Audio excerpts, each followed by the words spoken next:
Yuki was only 4. Her world was small, filled with the simple joys of childhood. Then tragedy struck. Her mother died in a fire, leaving a gaping hole in Yuki's life. The authorities ruled it an accident, a stray spark, a terrible misfortune. But whispers followed, whispers of something darker, something sinister. Yuki, too young to understand the finality of death, clung to the fading memory of her mother. She went to live with her aunt, a kind woman with a weary smile. Her aunt's house, old and creaky, seemed to absorb the sorrow that clung to Yuki like a shroud. Shadows stretched long in the dimly lit hallways. The silence was broken only by the ticking of an antique clock, each tick a solemn reminder of passing time. Yuki, once a bubbly child, retreated into herself. Her laughter, once a constant melody, was silenced. She wandered the house like a lost spirit, her eyes wide and haunted.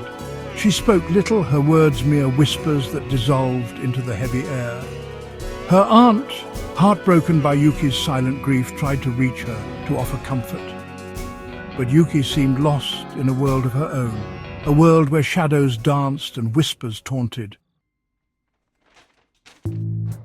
One day, Yuki's aunt brought home a gift, hoping to coax a smile onto the young girl's face. It was a digital camera, small and brightly colored. To her aunt's surprise, Yuki's eyes lit up. She reached for the camera, her tiny fingers tracing its contours.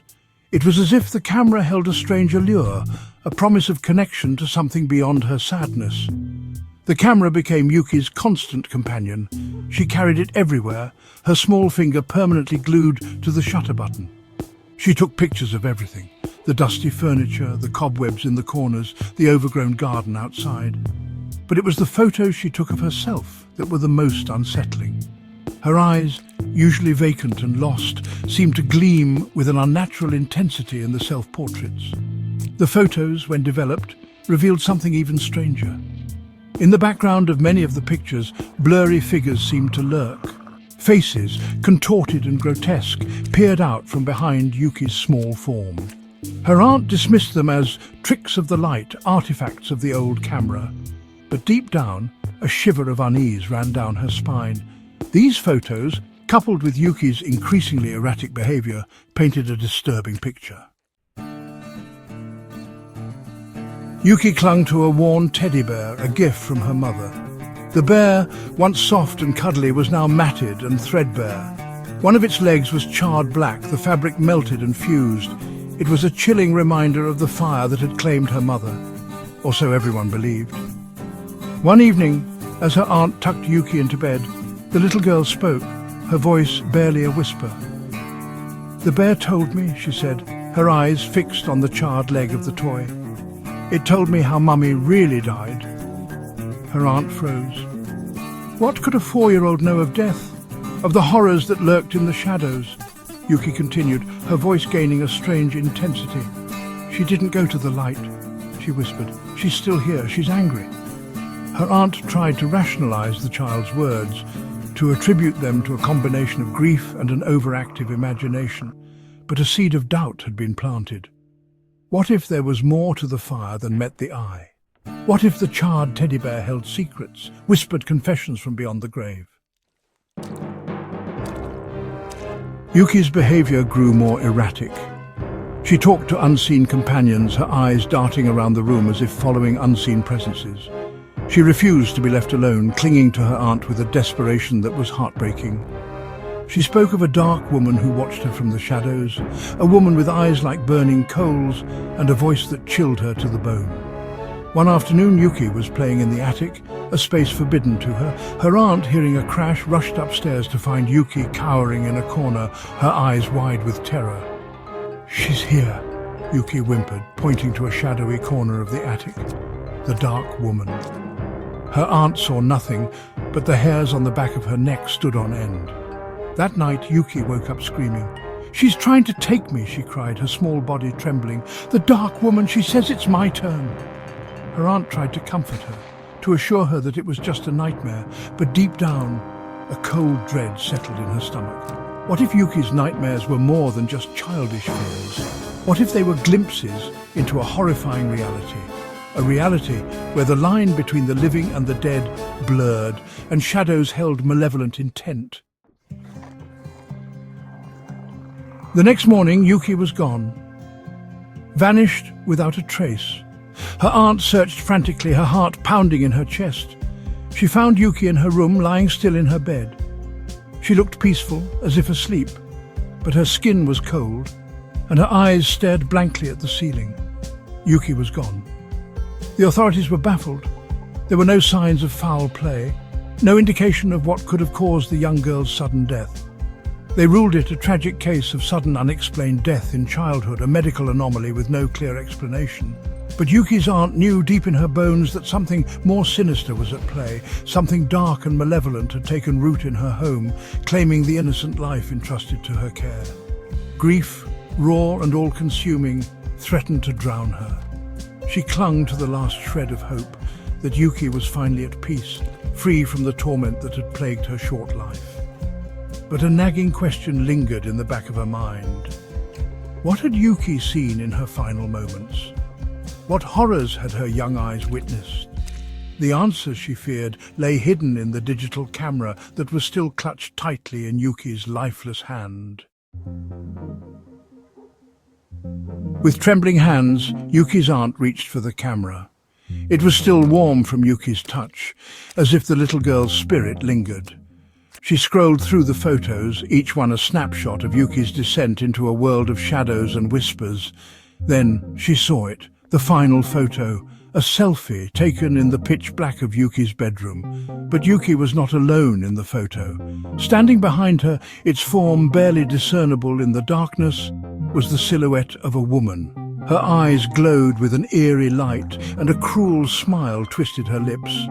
It was the dark woman Yuki had spoken of, the entity that had haunted her final days. The photo was a chilling testament to the horrors that had unfolded in the shadows. A glimpse into a world beyond human comprehension. The camera slipped from her grasp, clattering to the floor. The photo, the final frame in Yuki's short and tragic life, confirmed her worst fears. The darkness that had haunted her home was real, and it had taken something precious from her, something irreplaceable. Some whispered that Yuki's tragic end was a result of her fragile mental state. The trauma of losing her mother, coupled with the abrupt move to a new environment, had unhinged her young mind. She retreated into a world of fantasy, conjuring up imaginary companions and malevolent entities to cope with the overwhelming grief and loneliness. Her obsession with the camera, they argued, was a manifestation of her need to control her surroundings, to document her reality as it crumbled around her. The blurry figures in the photos were nothing more than tricks of the light, interpreted through the lens of her disturbed psyche. The dark woman, they claimed, was a figment of her imagination, a projection of her own fear and guilt. But could grief alone explain the chilling details of Yuki's case? The charred teddy bear, the whispers of her mother's lingering presence, the eerie premonitions? Were these merely coincidences? Or did they point to something more sinister, something beyond the realm of human understanding? Others proposed a more chilling theory, one that spoke of technology's potential to tap into unseen realms.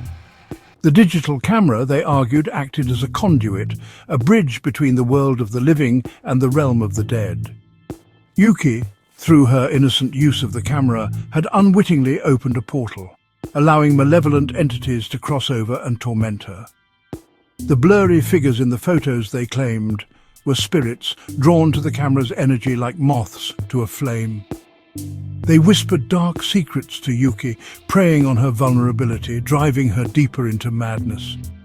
The dark woman, they believed, was a powerful entity, trapped in the digital realm, seeking release through Yuki's connection to the camera. This theory, while unsettling, offered a terrifying glimpse into the potential consequences of our increasing reliance on technology. What if our devices were not merely tools, but gateways to realms beyond our comprehension? Realms inhabited by entities both benevolent and malevolent? Were we, through our constant connection to the digital world, unwittingly inviting these entities into our lives, blurring the lines between the real and the supernatural? In the end, Yuki's story remained a haunting mystery, a chilling reminder of the darkness that can lurk beneath the surface of our everyday lives. The truth of her tragic end, whether rooted in psychological torment or supernatural interference, remained elusive. The charred teddy bear, the eerie photos, the whispers of the dark woman, these pieces of the puzzle refused to fit neatly together, leaving behind a chilling sense of unease. Was Yuki a victim of her own grief, driven to madness by the trauma of her mother's death? Or was she the target of malevolent forces, preyed upon by entities that exist beyond the veil of our understanding? The answers, lost in the shadows of time and tragedy, continue to haunt us. A chilling reminder that some mysteries are destined to remain unsolved, and that sometimes the most terrifying monsters are the ones we create ourselves.